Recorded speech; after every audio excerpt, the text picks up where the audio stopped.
Hello guys. आज हम करेंगे नेक्स्ट टॉपिक चैप्टर 4 प्लानिंग का, जो कि क्लास 12 बिजनेस स्टडीज़ का चैप्टर है। और अगर आपने अभी तक मेरे चैनल को सब्सक्राइब नहीं किया है तो प्लीज़ पहले जाकर सब्सक्राइब कर दें और बेल आइकन को क्लिक करना ना भूलें कि जिससे मेरी न्यू वीडियो की नोटिफिकेशन आपको टाइम पर मिल जाए। एंड चलिए आइए स्टार्ट करते हैं चैप्टर 4 का लास्ट टॉपिक। और ये वाला जो मैं आज इस वीडियो में टॉपिक बताने जा रही हूँ, that is very very important for CBSE point of view. CBSE point of view से बहुत ज़्यादा इम्पॉर्टेंट है। और ये चैप्टर का जो टॉपिक है ये सबसे ज़्यादा मतलब मेन टॉपिक ही यही है, समझ के चलिए। और इसके अंदर जो बोर्ड में क्वेश्चन आता है वो 5 मार्कर्स में बनते हैं क्वेश्चंस। केस स्टडीज़ में भी बहुत बार आता है और डायरेक्ट क्वेश्चन भी बहुत आते हैं इसके। ठीक है, तो समझ जाइए, बहुत इंपॉर्टेंट है और इसको इम्पॉर्टेंट टिक मार्क कर लेना आप लोग अपनी बुक में। चलिए आइए स्टार्ट करते हैं।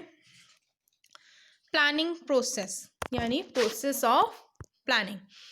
प्लानिंग का क्या प्रोसेस है, ठीक है। अब प्लानिंग जो है हम एक बिजनेस ऑर्गेनाइजेशन के लिए भी प्लान कर सकते हैं और अपनी अगर रियल लाइफ सिचुएशंस को हम ध्यान में रखें तो रियल लाइफ सिचुएशंस के ऊपर भी हम प्लानिंग कर सकते हैं। ठीक है, प्लानिंग हर जगह पर सूटेबल होती है। हर चीज़ के ऊपर बेस्ड जो बेस मटेरियल होता है, समझ लीजिए वो प्लानिंग होता है हर एक काम को करने के लिए। ठीक है, अब बिजनेस के ऊपर जो प्लानिंग है उसको डिस्कस करने से पहले हम अपनी एक रियल लाइफ सिचुएशंस के ऊपर प्लान करने की बात करते हैं। मान लीजिए मैं एक एग्ज़ाम्पल ले रही हूँ जो मैं स्टार्टिंग से ही लेके चल रही हूँ। ठीक है, मोस्टली जो एग्ज़ाम्पल है वो ये है। मान लीजिए कि हमारे घर में किसी की मैरिज है। ठीक है, अब अगर किसी की मैरिज है तो आपने क्या करना होगा, उस मैरिज हमारा ऑब्जेक्टिव क्या हुआ। पहली बात, हमारा ऑब्जेक्टिव क्या हुआ, मैरिज है। ठीक है, अब मैरिज हमें कंडक्ट करानी है। कंडक्ट कराने मतलब अब थोड़ा ये फिजिकल लैंग्वेज वाला हो गया। ठीक है, थोड़ा जैसे प्लेयर्स वगैरह कंडक्ट होते हैं ना, ये जो, चलिए आइए आगे देखते हैं। ठीक है, प्लानिंग में हमारा सबसे पहला ऑब्जेक्टिव होता है सेटिंग ऑब्जेक्टिव्स।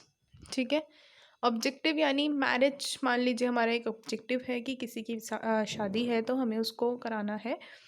तो अब नेक्स्ट है, अब देखो ये ऐसा ऑब्जेक्टिव है जो क्लियर है, सिंपल है और कैसा ऑब्जेक्टिव है, अचीवेबल है। ठीक है, हम इसको अचीव कर सकते हैं, करा सकते हैं।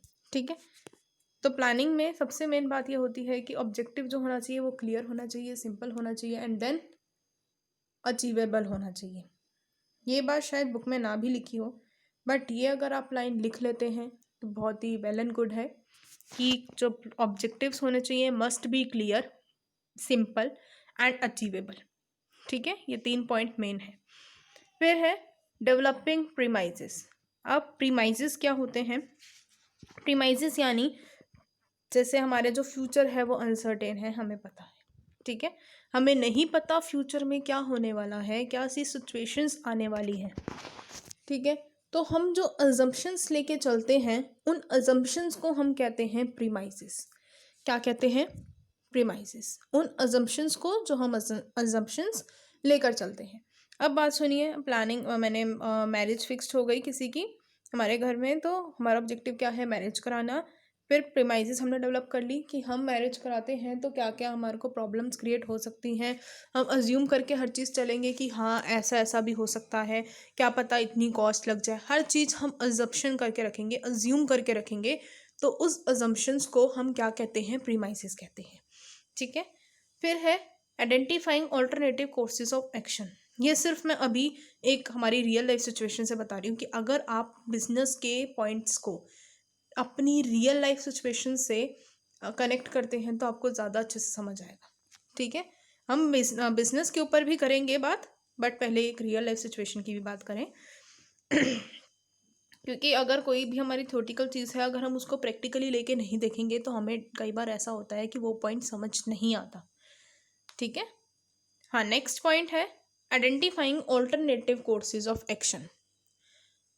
ऑल्टरनेटिव कोर्सेज ऑफ एक्शन का मतलब है, ऑल्टरनेटिव मतलब बहुत सारे वेज, नए नए तरीके आ जाते हैं, यानी हर एक काम को करने के लिए बहुत सारे तरीके होते हैं, बहुत सारे वेज होते हैं। तो उन वेज को आइडेंटिफाई करना है। मान लीजिए मुझे ज्वेलरी परचेज करनी है, ठीक है। अब उसको परचेज करने के लिए मेरे पास दो तरीके हैं, या तो मैं डायरेक्ट कैश पेमेंट करके आ जाऊँ, दूसरा ब्याज पे ले आऊँ, ठीक है। अब इनमें से मैं क्या करूँगी, पहले तो मैंने आइडेंटिफाई किया कि मैं कैश बेसिस पे भी ले सकती हूँ और किस बेसिस पर ले सकती हूँ, ब्याज पे, ठीक है। नेक्स्ट है evaluating alternative courses. Alternative courses का मतलब है, अब ऑल्टरनेटिव इवैल्यूएटिंग का मतलब है इवैल्यूएटिंग, जैसे हम कहें इसको डीप स्टडी। क्या कहते हैं, इवैल्यूएटिंग का मतलब है डीप स्टडी। हम इसकी डीप स्टडी करेंगे कि अब अगर मैं कैश पेमेंट करती हूँ तो मुझे क्या बेनिफिट्स होंगे, मुझे क्या लॉस होगा, यानी क्या मेरिट है क्या डीमेरिट है। फिर मैं उसके मेरिट डीमेरिट लिख दूंगी। अगर मैं ब्याज पे लेती हूँ तो क्या मेरे मेरिट हैं और क्या मेरे डीमेरिट हैं उस पे परचेज करने पे, ठीक है। फिर सिलेक्टिंग एन ऑल्टरनेटिव, मान लीजिए उन दोनों में से सबसे ज़्यादा मेरिट हुए कैश पेमेंट वाले पे, मैं कैश पेमेंट में वो ले लूँगी, ठीक है। तो उस ऑल्टरनेटिव को अब मैंने क्या कर लिया, सिलेक्ट कर लिया, ठीक है। अब क्या करूँगी, मैं उस प्लान को, जो मैंने प्लान क्रिएट किया उसको मैं क्या करूँगी, इम्प्लीमेंट करूँगी। ये मैं एक छोटा सा एग्जांपल ज्वेलरी का लेके चल रही हूँ। बहुत सारे काम होते हैं एक मैरिज के अंदर, तो वो हम अभी बाद में डिस्कस करेंगे। इम्प्लीमेंटिंग द प्लान, प्लान को मैंने इम्प्लीमेंट किया, मैंने जाके कैश पेमेंट दी, कैश में उसको दिया, कैश दिया और मैं ज्वेलरी लेके आ गई। अब फॉलो अप एक्शन, अब इसमें डिस्कस करेंगे कि बहुत सारे कौन कौन से काम होते हैं, ठीक है। अब फॉलो अप एक्शन में क्या है कि हम ये देखेंगे, अब मैंने सब कुछ सोच लिया, मैंने सारा शेड्यूल वगैरह बना लिया। अब मैं ये देखूंगी कि मैंने सोचा कि हमारा जो गार्डन है वो इस तरह से डिज़ाइन होगा, उनको मैं बताया ही थी, ठीक है। जो गार्डन करते हैं, सारा टेंट वेंट लगाते हैं, और मेहंदी का फंक्शन ऐसा होगा और संगीत का फंक्शन ऐसा होगा, मतलब मैंने सारा कुछ जैसे जैसे डिसाइड किया था। अब मैं वो चेक करूँगी कि जैसे जैसे मैंने डिसाइड किया था, जैसे जैसे मैंने प्लान बनाया था, वो उस शेड्यूल से, उस प्लानिंग के ऊपर चल रहा है काम या नहीं चल रहा। तो वो कहाँ पर आएगा, फॉलो अप एक्शन के अंदर, कि अब मैं ये चेक करूँगी कि जो भी मैंने काम उनको जैसे जैसे बताया है उन्होंने वो वैसा वैसा किया है या नहीं किया है, ठीक है। अब ध्यान से देखिएगा नेक्स्ट पॉइंट, अब ये नेक्स्ट पॉइंट ख़त्म ही है, ठीक है। हम क्या करते हैं, इसके अंदर मॉनिटर करते हैं, सारा का सारा काम देखते हैं। अब ये सारे फंक्शंस एक बिजनेस ऑर्गेनाइजेशन कैसे फॉलो अप करती है वो देखो। सेटिंग ऑब्जेक्टिव्स, अब बिजनेस ऑर्गेनाइजेशन क्या करती है, ऑब्जेक्टिव्स को सेट करती है। पहले अगर कोई ऑब्जेक्टिव ही हम सेट नहीं करेंगे तो किस बेसिस पर काम करेंगे, किसी कोई बेस नहीं होगा। तो जो प्लानिंग है वो एक ऐसा बेस है, और ऑब्जेक्टिव उसका भी इम्पॉर्टेंट बेस है। अगर वो हमारे पास होगा, हमने अगर कोई गोल डिसाइड किया होगा तो हम उस पर काम करेंगे। जैसे अगर आपका कोई गोल डिसाइड नहीं है कि आपको इतनी परसेंट चाहिए या इतनी परसेंट चाहिए, तो आप नहीं पढ़ोगे, आगे के काम किसी डायरेक्शन में नहीं जाएंगे, ठीक है। आप थोड़ा वगैरह पढ़ लोगे कि आप बस पास हो जाओ, ठीक है ना। ऐसे ही अगर प्लानिंग नहीं होगी, कोई ऑब्जेक्टिव नहीं सेट होगा, तो जो बिजनेस ऑर्गेनाइजेशन है वो अपने आगे के जो फंक्शंस हैं उनको परफॉर्म नहीं कर सकती, ठीक है। अब मान लीजिए कि उन्होंने क्या गोल सेट किया, 20% सेल्स को इंक्रीज करने का, ठीक है। और ये जो गोल्स हैं ये हर एक डिपार्टमेंट को पता होने चाहिए, हर एक एम्प्लॉय की यूनिट्स को पता होने चाहिए, हर किसी को ये गोल्स जो है आसानी से पता होने चाहिए, ठीक है। जब क्यों, क्योंकि वो उन्हीं गोल्स के ऊपर क्या करेंगे, वर्क करेंगे। फिर नेक्स्ट है डेवलपिंग प्रीमाइजेस, प्रीमाइजेस को डेवलप करना। मैंने कहा था कि मैं 20% सेल इंक्रीज करूँगी। अब आगे फ्यूचर में क्या होने वाला है मुझे नहीं पता, क्या पता रॉ मटेरियल की कॉस्ट बढ़ जाए या बहुत सारी चीज़ें इन्फ्लेशन रेट बढ़ जाए, ठीक है। और क्या हो सकता है, टैक्सेस का रेट बढ़ जाए, ठीक है, पर्सन्स का ट्रेंड चेंज हो जाए। तो ये सारी एजम्पशंस मेरे ऊपर है, ठीक है। मैंने सोच के रखा कि ऐसा ऐसा मेरी कंपनी के अंदर यानी मेरे बिजनेस में हो सकता है। तो ये सारी अजम्पशंस क्या होती हैं, प्रीमाइसेस। इन सारी अजम्पशंस को हम क्या मान के चलते हैं, प्रीमाइसेस मान के चलते हैं। मुझे नहीं पता कि फ्यूचर में क्या पता इन्फ्लेशन ना भी आए, नॉर्मल रेट चले, लेकिन मैंने सोच के चला कि आ सकती है, ठीक है। तो ये सारी अजम्पशंस क्या हैं, मेरी प्रीमाइसेस हैं। हम पहले से ही डिसाइड करके रखते हैं कि क्योंकि हमें पता नहीं है फ्यूचर में क्या हो, क्या पता बहुत बड़ा लॉस हो जाए, तो उस लॉस को पहले से ही हम थोड़ा बहुत कवर अप करने के लिए प्रीमाइसेस को बनाते हैं, ठीक है। अब इसके अंदर एनसीईआरटी के अंदर एक बहुत इंपॉर्टेंट लाइन है जिसके ऊपर अगर कई बार केस स्टडी में ये डायरेक्टली लाइन आ जाती है, और ये आप टिक कर लेना कीवर्ड के नाम से, क्योंकि ये ऐसी लाइन है जो अगर कई बार केस स्टडी क्वेश्चंस में ये लाइन बोल दी जाती है, फिर कई बार बच्चों को समझ नहीं आता। क्यों नहीं आता, क्योंकि वो एनसीईआरटी ढंग से रीड नहीं करते।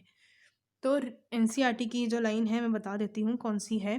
assumptions are the base material upon which are to be on which plans are to be drawn। ये लाइन है, इसको आप कीवर्ड के नाम से टिक कर लेना, क्योंकि ये कई बार बहुत बार आती ही है, और इससे आपको पता चल जाएगा कि ये कौन सा प्लान है और किस प्लान का कौन सा पॉइंट है, ठीक है। मैं दोबारा से रिपीट कर देती हूँ लाइन।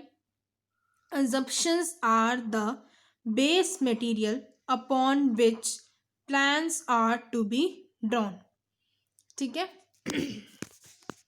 यानी assumptions क्या है, वो बेस मटेरियल है जिसके ऊपर आप प्लान्स बना सकते हो। अगर आप अज्यूम करके नहीं रखोगे, प्लान पहले ही बना लोगे, तो कोई फ़ायदा नहीं होगा। अगर कई बार लॉस ज़्यादा आ जाता है तो आपको बियर करना मुश्किल हो जाता है, उसको कवर अप करना मुश्किल हो जाता है, ठीक है।